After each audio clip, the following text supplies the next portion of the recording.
Hey, what's up, guys? What's going on, guys? It's been a while. Sorry. We missed you. I kind of turned myself into a pickle. That's why we had to take a week off. So, Man, sorry about two that. weeks off. Yeah, almost. it's been a while. And we're really sorry about that. Sorry, but we're back. Pickle Rick. Yeah, Pickle Rick.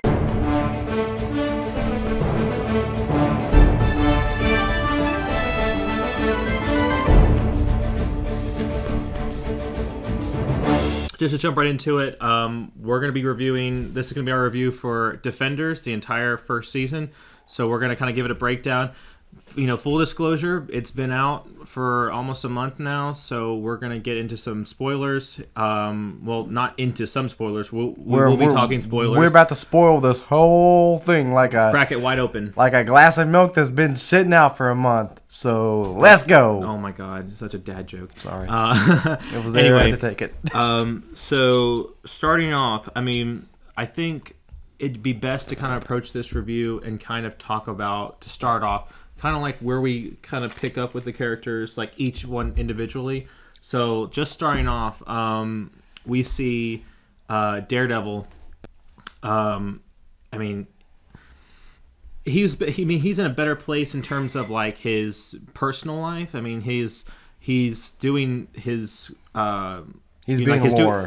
He's being a lawyer, but he's doing his briefs and doing his his cases pro bono, like helping out, really making a difference. And you see that in that first episode or two where you see him talk with that kid who was like paralyzed. Mm-hmm. And so I actually thought that was really cool because if anyone's going to understand what that kid's going through being paralyzed, it's going to be him. It's going to be him because he lost his sight, and it was from an accident, just like that. So the accidents weren't the same, but the manner in which that they were stripped of something and robbed of a totally different life. But he's itching and he's kind of struggling with, he wants to be Daredevil and he wants to like he kick also some butt. doesn't want to put his friends in danger. Yeah, so throwing it on over, you pick one. Who should we? Then we see Luke Cage. He starts out in Seagate Prison, and it wasn't Seagate. What was the prison? Was it Rikers or something? I think. But anyways, we see Luke getting out of prison, and the question of how he gets out is answered because we see none other than Foggy himself with a new haircut. He cut his hair, looks more professional, and we see him get on a bus. He goes back up to Harlem, and he is visited by none other than his third squeeze side chick. His third cup of coffee? Whatever you want to, whichever one. It's his third cup of coffee. Whichever one you want to say. And they let's just say they get together. They get together, and then focus more on the, so we can just jump into it. Kind of like how it leads into his Defenders bit. He's doing. He's focused on wanting to start where he left off at and help Harlem get back on his feet. And this is post Cottonmouth. Yeah, this is post Cottonmouth, and Misty is pretty much telling him everything he needs to do, and he's just like, I just want to help people. I just want to get my head down and basically be like Pop, and just help people where they're needed, which leads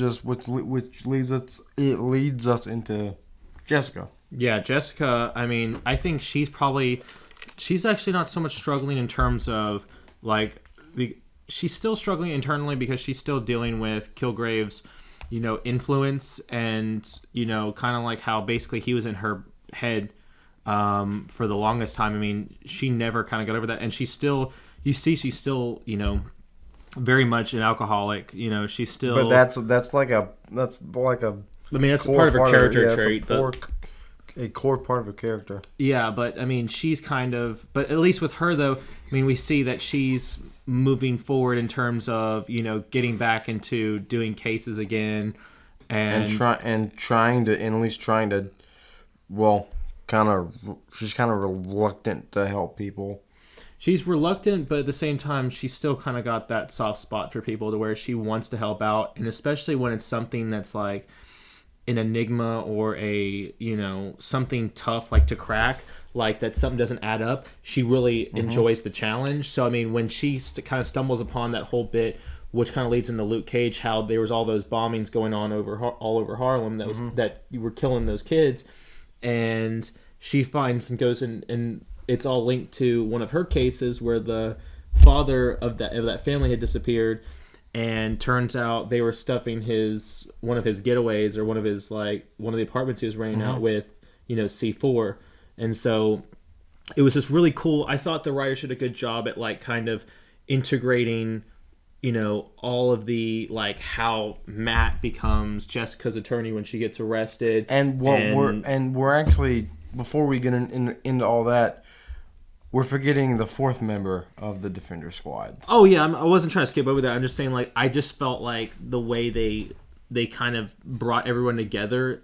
I was kind of wondering that going into it, like, how are they just gonna like throw all of them like they're all gonna wind up at the same spot, and then that's how it's gonna be. Like, I liked very how cleverly wove each of them in. Like, they wove Iron Fist and Luke Cage together, and they wove Daredevil and Jessica together. They've been a pair in the comics for God knows how long. Right. So what they did was they paired them up first, and then they put them in the quad situation and put them. But yeah, moving on over to Iron Fist. Give us a little bit of Iron Fist. The Defender of Kunlun, and all of his various titles, basically like a male version of Khaleesi with all titles. We find him and Colleen Wing.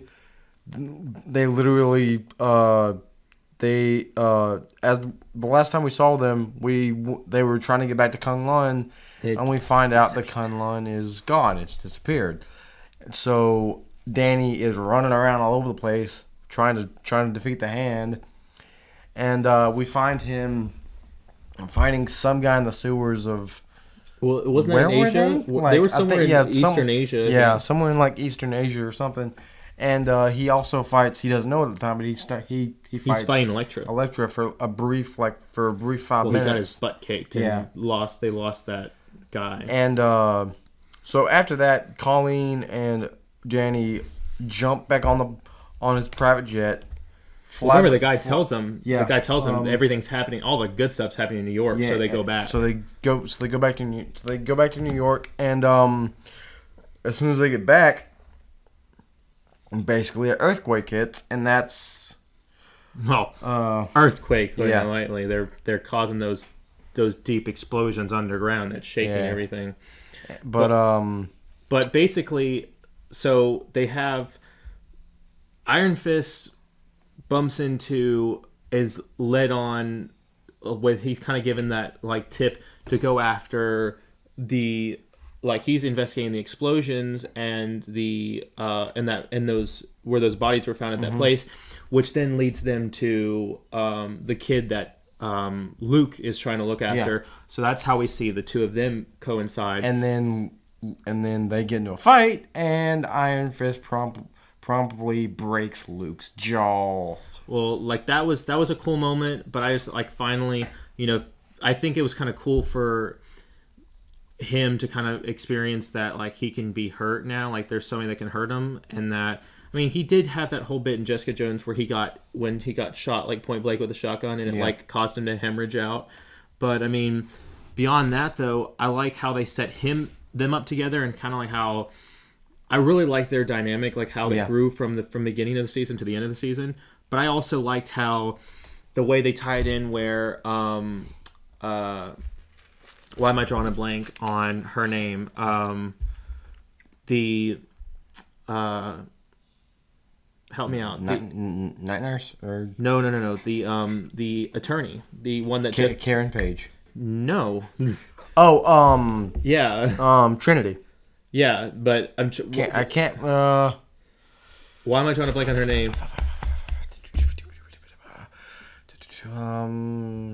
let's just call her Trinity. 'Cause Anyways, yes, Carrie Ann Moss's character. Yeah, I can't remember her name. I'm so mad that I can't remember her name because like I would normally know. Throw it down in the comments if you know who we're talking about, please. But I feel really bad, but basically how she enlists because now Foggy's working under her firm, and she's basically like, I need you to basically look after Jessica, and if anything happens with Jessica, I need you to take care of it. And then, of course, Foggy's going to throw Matt a bone and be like, this girl needs help.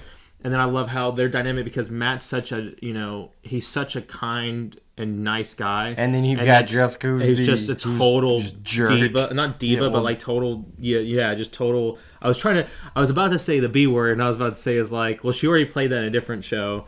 But she's just like really just crass and whatever. So I love their nice little ears. Yeah, I love how their horns. I know. I love their little banter back and forth. Like I think Jessica has some of the best like. You look like an idiot. Clips. It's your scarf. I love that bit. So, anyways, finally let's get into the juicy parts. Yeah. So, anyways, I think some of the best moments we finally see all four of them team up.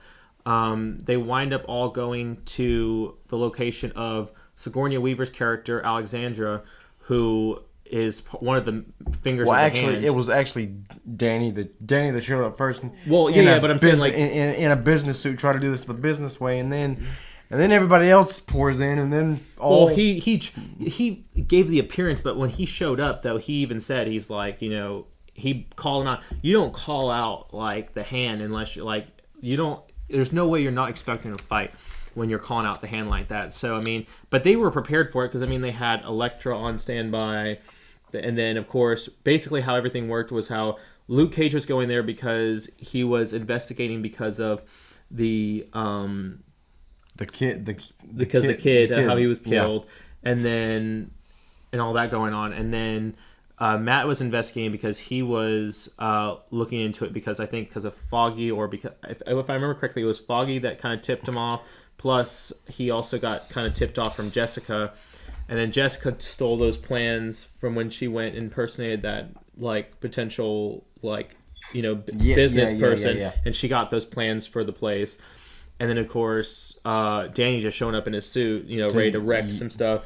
But I really liked how I think they've really showed that like Iron Fist, like Danny Rand, has kind of evolved in terms of like he's still kind of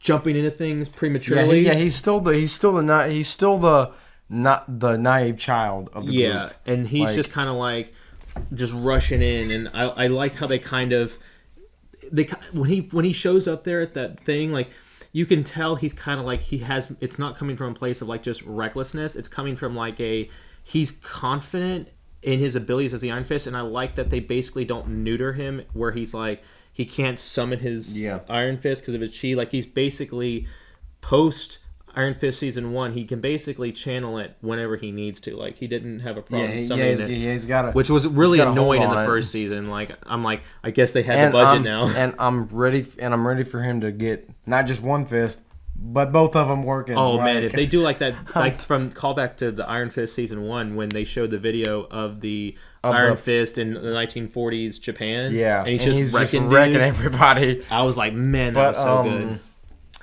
Let's go into our favorite. Let's go favorite moments. Top three favorites.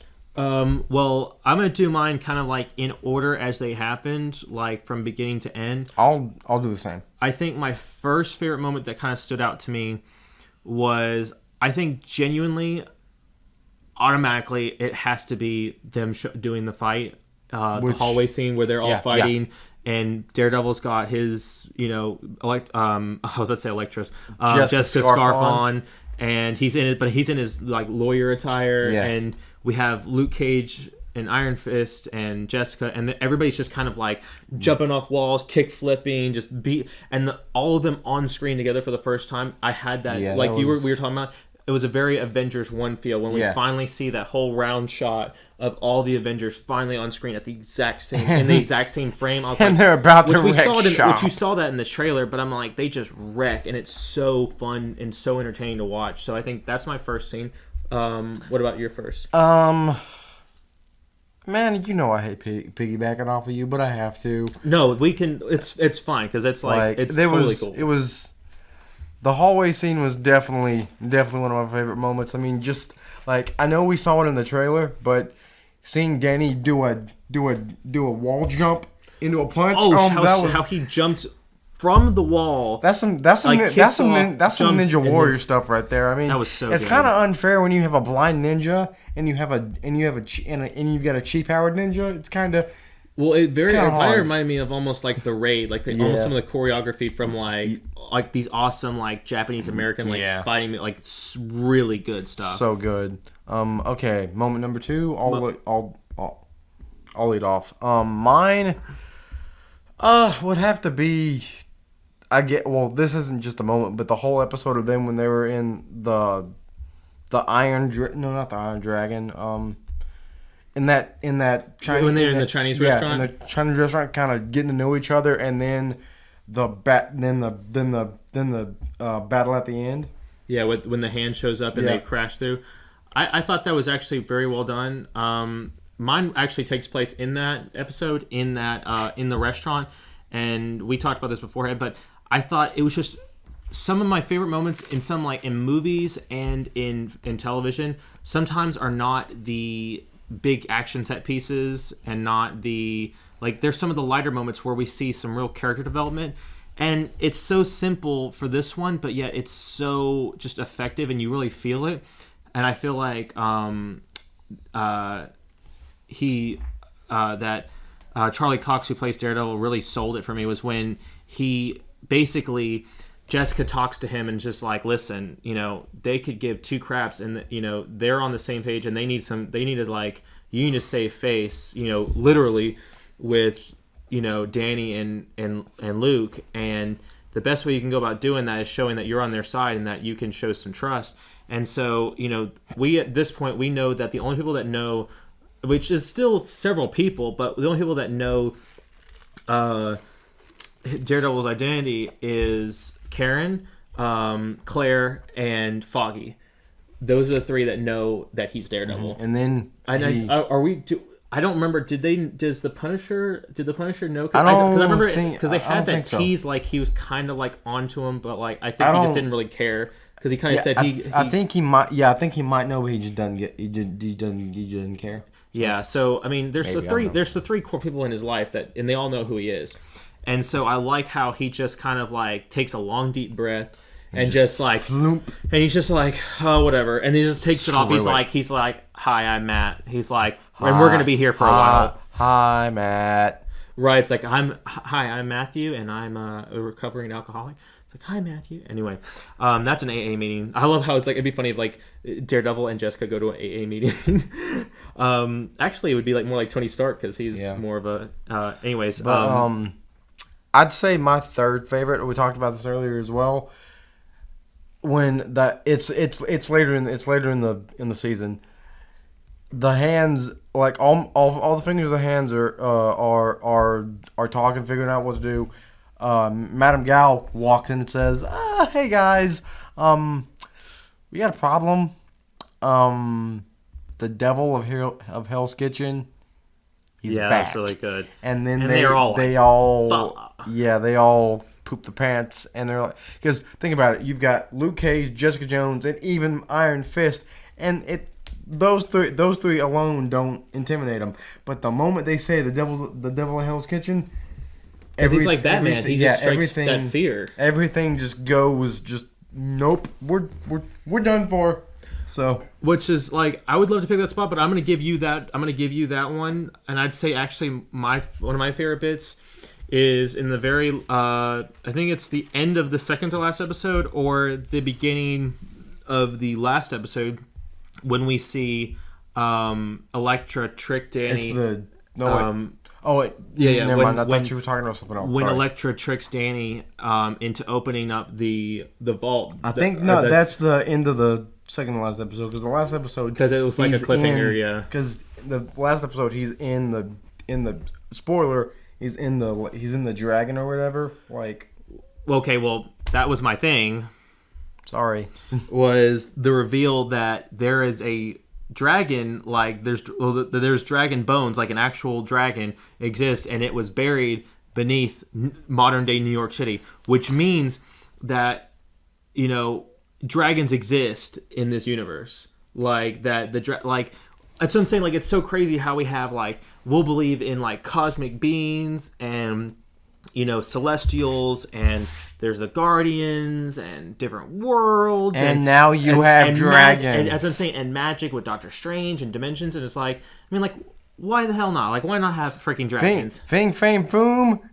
Please, Dracarys, please get here. So, I just thought that was like really cool to like. I'm like, oh my god! Like now we have dragons in the MCU. Yeah, so I thought that was. I just thought that was a in the Netflix MCU, probably not. Well, but that's in the MCU. This is the same universe that Tony Stark and Cap thrive in. So let's let's start. We've got a few more minutes here. Let's start wrapping this up. What'd you think of it, and what do you think they're gonna go from here? Well, I will say this to be totally honest, because I don't want to like make you guys like just kind of feed into it, because I'm a huge Marvel fan. I was actually felt the ending was a bit anticlimactic. For all the awesome intense moments they had, I was like, it was lucky. It was a good thing that they sold us on certain emotions from certain characters for things happening. But full spoiler right now. But basically, they leave it making you believe that Daredevil and Elektra, die in the caverns below, New York, and which is totally not the case, because we see at the end Matt waking up with bandages all over his body. Being hospitalized. It looks like in a monastery of some kind. Yeah, a Catholic monastery. So, I mean, I felt like there should have either been some resolution, or it should have just not been so kind of, not melancholy, but it was just, I felt like there should have been more like of a oomph moment. Because I felt like they kind of they spent it, and then they kind of like, instead of where you go and you have like your climax and like but then it's like your descending action and resolution. It just felt like it just kind of like not flatlined. I feel like that's really being like harsh on it. But I just felt like for the Defenders, which was like the biggest buildup, I'm like, Daredevil season 2 had a really good ending with. I'm like, I wish they would have gone that kind of route. Or maybe since the Punisher is the next series that they have, like maybe they could have led into like maybe like showing that like either the Punisher had rescued Matt and Elektra, or that the Punisher was like looking out for him, whatever, or maybe it just leads into, now that Matt's kind of out of commission, at least until season 3 starts up of Daredevil. Boom! Now you have the Punisher looking out for New York. Or something we've kind of got Iron Fist taking up the mantle of like a quasi Daredevil. But he's no Daredevil level, so that's kind of why I'm like, I mean, neither is Punisher, but at least Punisher is like, for like recognition. I'm like, if you would have just had a shot, like that would have been a better cliffhanger to me of having like Punisher like say on a rooftop, a la Punisher. I mean, Daredevil season 2 kind of ending. Like I would have really preferred like a Punisher tease or something like that. I mean, what were you feeling? Like, how would you feel once it kind of wrapped up? I thought it was pretty good. I mean, you and me kind of differ on it. I was kind of okay with, like, I didn't like how they were making you think that Matt died, because I mean, let's be honest, he's not going to kill Daredevil. He's your main staple Netflix character. He's the Iron Man of the Netflix shows. I mean, you're not going to get rid of him. So, but I do like the route that they went. That way, for season 3, we're getting one of his, if not his most iconic storyline from the comics, The Man Without Fear, in season 3. Like, I'm hoping that's what they do. It pretty much looks like that's what they're doing. They set it up Foggy said it best. Your two lives are dangerously close to colliding right now. Yeah. Like, I mean, but overall, I think where all the characters are leading into season 2, Jessica Jones, season 2 of Luke Cage, season 3 of Daredevil, season 2 of Iron Fist, and season 1 of Punisher. I feel like where all the characters are is going to be a very good transition area, considering Jessica and Luke are going to get coffee again. So, well, I don't think he's going to cheat on. I don't think he's going to cheat on Claire, and if he does, I mean, I guess that'd be interesting. But like, just to kind of like go off that though, I mean, we're going to see with Luke Cage, we're going to see, just a few things really quick. We're going to see Misty because she loses her arm. We also see bionic arm. We're gonna see her bionic. Yeah. We're gonna see her bionic arm in season 2 of Luke Cage, and then for Jessica Jones season 2, we're gonna see Kilgrave return. Whether or not he actually is alive, or if he's just her psyche, or if it's her hallucination, who knows? And then Daredevil season 3, we're gonna have the Man Without Fear. Probably that's what I'm saying, Man Without Fear. And then Luke Cage, we're probably gonna have him becoming more of like his. It's probably gonna be more Dark Knight.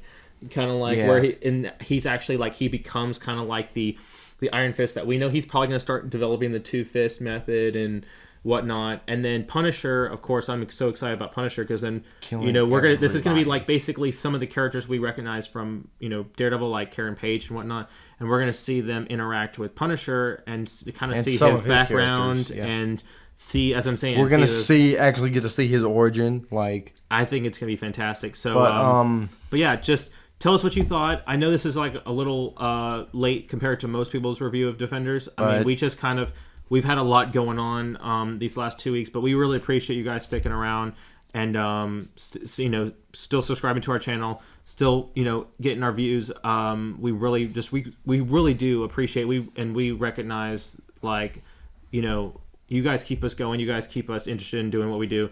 So thank you so much for that. And anything you want to say before we wrap this up? I mean, you said everything. I mean, I know we've been gone for a while, guys, but just hang in with us. We're gonna have more videos coming out very soon.